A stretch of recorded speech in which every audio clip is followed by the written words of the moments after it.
Okay, so we're talking about the Commerce Clause and the regulatory process. Now, this is sort of an interesting area of law. Obviously, this is a business law class, but we need to talk about regulation and whatnot, because that's something you're going to have to deal with as future entrepreneurs or even future business persons. Now, the United States Constitution provides the legal framework of our federal government, and the authority has to regulate the business activity. Believe it or not, that's what the Constitution originally did, was it set up the government. And then the first 10 amendments, of course, are individual rights, known as the Bill of Rights. Now, the Commerce Clause, which probably most of you have heard, talked about on the news and whatnot, it basically says that Congress, now the legislative branch, shall have power to regulate commerce with foreign nations and among the several states and with the Indian tribes. And that's from Article 1, Section 8. Again, the original part of the Constitution. Now, but what does this mean? Okay, and what is, interstate commerce? All right. Well, regulation of foreign commerce. Federal government, the feds, not the state, the feds have exclusive right to regulate foreign commerce.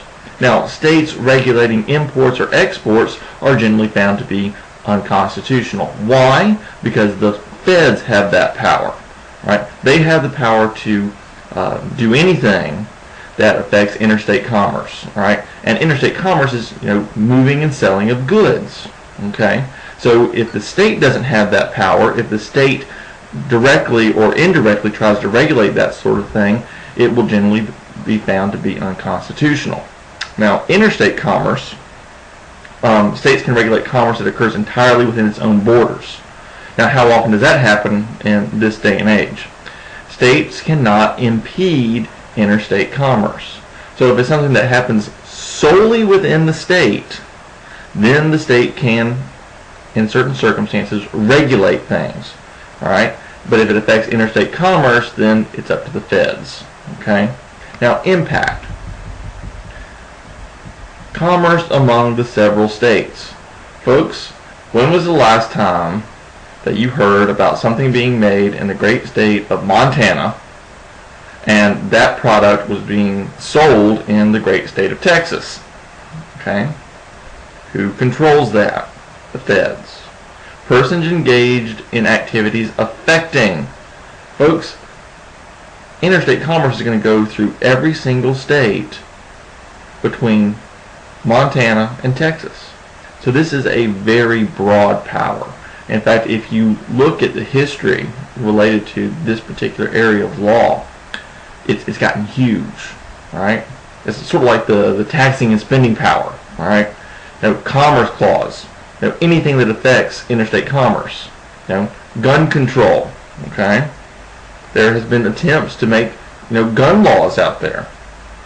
All right, there's traveling of goods across borders. All right. Now, limitations. Does the Commerce Clause have any unstated restrictions? Well, it depends. Again, it's such a broad area that there's very little that the Commerce Clause won't have an effect on. Now, are the areas where the federal government should defer to the states? Certainly. Okay? That's, anything that's not regulated by the feds should be left up to the states. I believe that's the 11th Amendment. Okay? Now, if it happens wholly within the state, then the state can regulate it. But how often does that happen, especially today? Now, limitation on police power. Police power is state legislation and regulation to protect the public's health, safety, morals, and general welfare. And then we have the Dormant Commerce Clause. Now, you're saying, well, golly gee, Childs, you're talking about the Commerce Clause, and the feds can do anything that affect interstate commerce. What's this Dormant Commerce Clause? That's the state side. State regulations must not be arbitrary, capricious, or unreasonable. State regulation must not violate the Commerce Clause. So certainly there is a Commerce Clause that affects the feds, but the Dormant Commerce Clause is going to kick in and say, hey, states, you can't do this stuff either. So the state cannot make regulations that are arbitrary, capricious, or unreasonable. Okay? And it can't violate the Commerce Clause. So you have the Commerce Clause for the feds and a Dormant Commerce Clause for the states. Now, exclusively federal. If there's a federal regulation, then state regulation would be void. Right? For example, airports.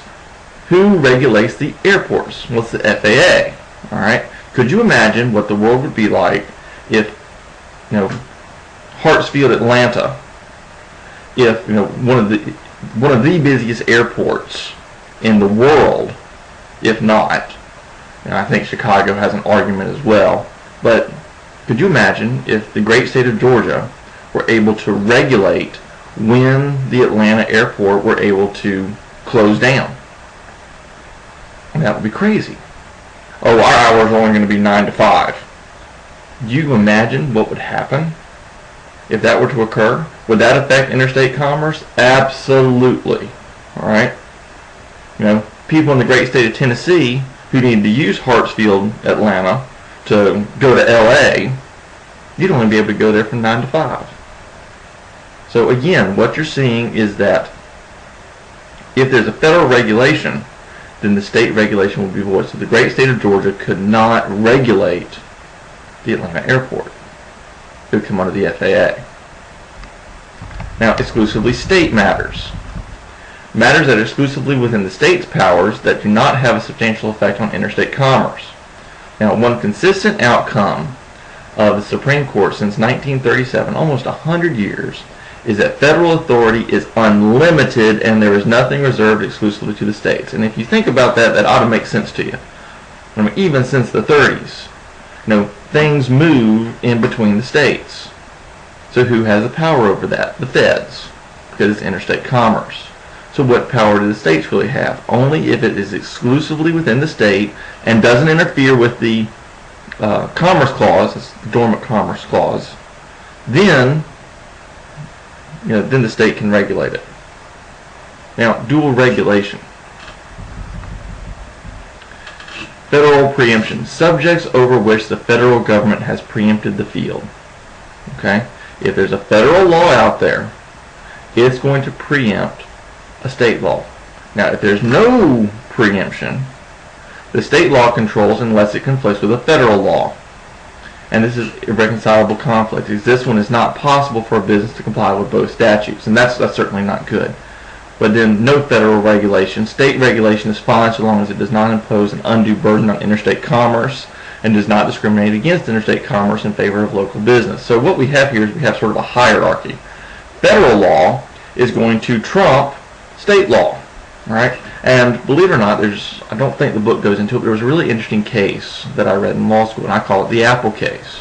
What was happening is that the feds were regulating apples, how good they had to be, okay? They had to, on a scale of 1 to 10, they had to be an 8, all right? Now, the great state of North Carolina, and I believe it was, and don't quote me on these facts, but get the facts. The great state of North Carolina says, hey, we want our apples, the only ones that we'll sell will be a 6, okay? So they can sell more apples. Was the great state of North Carolina's rule of it having to be a 6 okay? No. Why? Because the federal law said it had to be 8. It trumps, on a scale of 1 to 10, it trumps the one that's on a 6, and so that law was declared to be unconstitutional. So when you're looking at preemption, you got to look and see, is there federal regulation? If there is, the state can't go against it. If there is no federal regulation, then the state can regulate it so long as it doesn't affect interstate commerce.